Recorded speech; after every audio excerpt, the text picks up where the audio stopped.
Buenas tardes. A continuación presentaremos nuestro trabajo de investigación titulado Adherencia a pautas alimentarias y su relación con el volumen y la consistencia del débito en pacientes ambulatorios ileostomizados.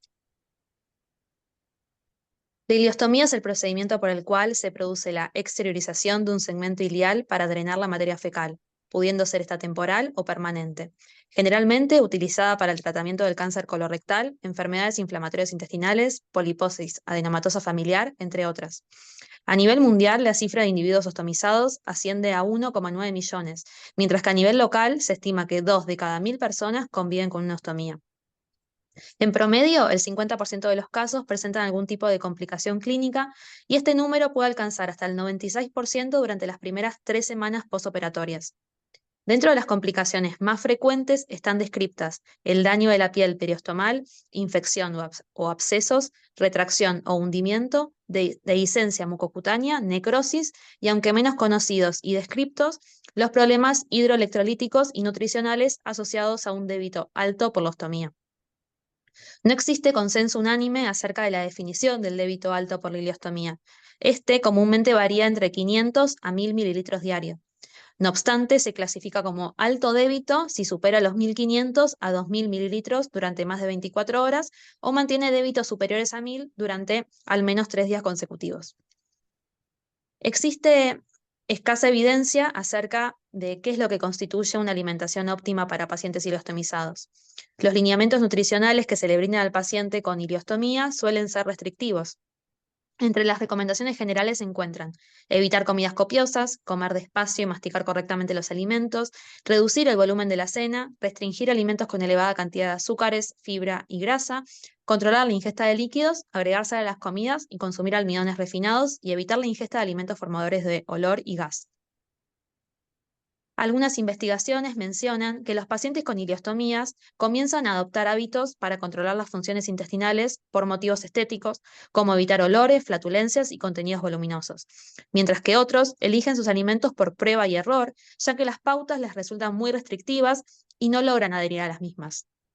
Estos cambios en la dieta pueden tener repercusiones negativas, contribuyendo a un empeoramiento del estado nutricional de estos sujetos, especialmente cuando la dieta no se ajusta a sus necesidades. Por último, existe escasa evidencia acerca de la adherencia a pautas alimentarias y su repercusión en el débito de los pacientes ileostomizados. Se necesitan estudios que evalúen la efectividad de las estrategias nutricionales para los distintos tipos de ostomía en pos de brindar consejería nutricional basada en la evidencia científica y evitar restricciones alimentarias innecesarias que puedan comprometer tanto el estado nutricional del paciente como su estilo de vida. En cuanto a los objetivos del trabajo, fue determinar la adherencia a las pautas alimentarias recomendadas para pacientes ileostomizados y su relación con la consistencia y el volumen del débito en pacientes ambulatorios que asistieron al Hospital Udaondo durante el periodo de abril a junio del año 2024. En cuanto a los materiales y métodos, la población en estudio fue pacientes ileostomizados ambulatorios que asistieron al Hospital Udaondo durante el periodo de tiempo nombrado anteriormente. El diseño fue observacional, analítico, transversal y prospectivo, con una técnica de muestreo no probabilístico por conveniencia. En cuanto a los criterios de inclusión, fueron pacientes ileostomizados hace al menos 2 meses, ambulatorios, de ambos sexos biológicos, mayores de edad que se presentaban en el hospital, y los criterios de exclusión los podemos visualizar en pantalla.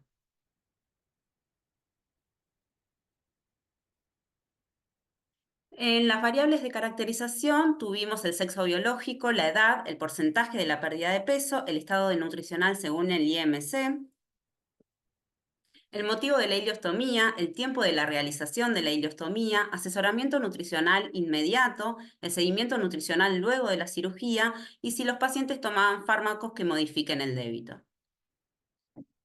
En cuanto a las variables del estudio, fue el nivel educativo, el volumen del débito en mililitros y además también se consideró alto-bajo según si superó o no los 1.000 mililitros promedios. La consistencia del débito, si fue líquido o pastoso según lo referido por el paciente, y la adherencia a las pautas alimentarias, que se consideró si los pacientes adherían a las pautas, si el número del puntaje del test de adherencia era mayor o igual a 14 puntos. En cuanto al procedimiento e instrumentos de recolección de datos, se recolectaron los datos a través de vía telefónica, donde fueron datos personales y la realización de 3 recordatorios de 24 horas, 2 días de la semana no consecutivos y 1 del fin de semana. Y además se solicitó que realicen la medición del débito diario con una jarra medidora con la descripción de la consistencia del líquido pastoso que correspondía además en los 3 días del recordatorio de 24 horas. Luego, las investigadoras completaron el test de adherencia con la recolección de datos obtenidos. Podemos visualizar en pantalla el test de adherencia que fue de elaboración propia. En relación a los resultados, la muestra quedó conformada por 34 pacientes, dentro de los cuales el 56% fue de sexo femenino y la edad media fue de 48 años. En relación al nivel educativo, predominó el secundario completo en un 52,9%. Dentro del porcentaje de pérdida de peso, un 50% de la muestra presentó pérdida de peso severa. Predominó la categoría normopeso y el motivo de realización de la ileostomía que predominó en primer lugar fue enfermedad oncológica, seguido por colitis ulcerosa. En relación al tiempo de la ileostomía, el promedio fue de 13 meses. El 97% de la población refirió haber recibido asesoramiento nutricional posoperatorio inmediato y el 64,7% refirió haber realizado seguimiento nutricional luego de la cirugía, considerado como que asistió al menos a 2 consultas nutricionales. En relación a los fármacos que modifican el débito, el 88% refirió no estar consumiendo ningún fármaco. En relación al análisis de los resultados, se observó que el volumen del débito promedio fue de 1.083 mililitros, con un valor mínimo de 583 y un máximo de 1.433 mililitros. Se destaca que el 58,8% de la muestra presentó débitos mayores a 1.000 mililitros considerados como altos. En relación a la adherencia a las pautas alimentarias, el 64% adhirió a las mismas, con un promedio en el puntaje de 15 puntos. En pantalla se observa la distribución de los puntajes, siendo el mínimo de 10 puntos y el máximo de 21 puntos. Las pautas con mayor adherencia fueron no ingerir coles, desayunar y merendar con pan, galletas de arroz, galletas de agua bajas en grasas, tostadas blancas y no consumir alcohol. Dentro de las pautas con menor adherencia fueron beber líquidos alejados de las comidas, no consumir panificados con azúcar, como galletas dulces, facturas, budines, entre otros, y beber los líquidos de asorbos. En relación a la adherencia a las pautas alimentarias y el nivel educativo, se observó que el 73,5% poseía educación superior, es decir, que al menos completó la secundaria. Se observó una leve superioridad para adherir a las pautas en pacientes con mayor nivel educativo, sin significancia estadística. En relación a la adherencia a las pautas y la consistencia del débito, dentro de los pacientes adherentes, el 86% mostró débito pastoso, y dentro de los pacientes no adherentes, el 50% presentó débito pastoso. Esta diferencia fue significativa. Podemos decir que la probabilidad de obtener un débito de consistencia pastosa fue 6 veces mayor en aquellos sujetos que adhirieron a las pautas. En pantalla se puede observar la distribución del volumen del débito y sus medianas. Dentro de los pacientes que no adhirieron a las pautas, se observa una mediana de 1.225 mililitros y dentro de los que se adhirieron, una mediana de 816 mililitros.